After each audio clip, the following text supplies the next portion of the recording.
This used to be number 7 Buena Vista Road in Winmalee.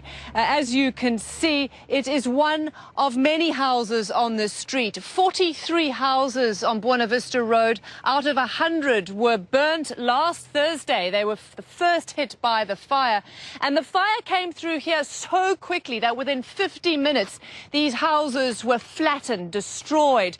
Not much left. Owners didn't have a lot of time to save their belongings. You can see here, there's the remnants of an old bicycle, a children's bicycle.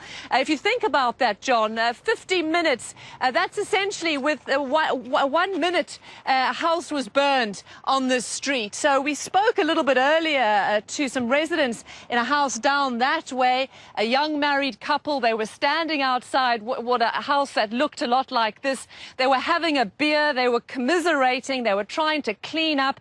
And I asked them if anything had been left in their house, and they said nothing. Their precious wedding photos, their honeymoon photos, their baby photos, everything was destroyed. And the oddest things had been left behind and had survived the fire. They were amazed that a hose pipe, that the clothes pegs on the washing line and a dog's toy were the only possessions that had survived the fire. So these stories, one by one, each street has its own devastation, its own horror to tell. And I think the real concern here in the Blue Mountains today is that a week after this fire, there's a real worry that tomorrow, Wednesday, this scene could be repeated again as conditions deteriorate.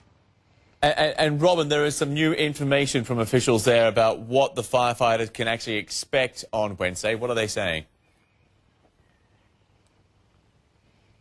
Well, you're going to expect, and we're going to expect hot, dry, windy, erratic, gusty, windy weather, and that, they say, is a recipe for fueling some of these fires that are already raging out of control in the mountains and forests behind us.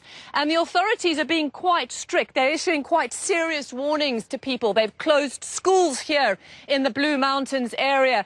We also know that they're saying to people, if you want to evacuate, if you feel that you need to leave your house, you must do so before lunchtime. Do it as quickly as possible. A lot of people, though, I must say, thinking about staying and protecting their properties. Excuse me, there are a lot of flies around here. And they're thinking of protecting their properties, and they do that by leaving the sprinklers on, filling the gutters up with water, and trying to clean up the area of brush and vegetation around them. So a lot of people are going to be doing that. But authorities saying this is a very dangerous, potentially dangerous combination of weather, and, it really might just wield out of control, and that's what they're concerned about. They just don't know which way the wind is going to gust.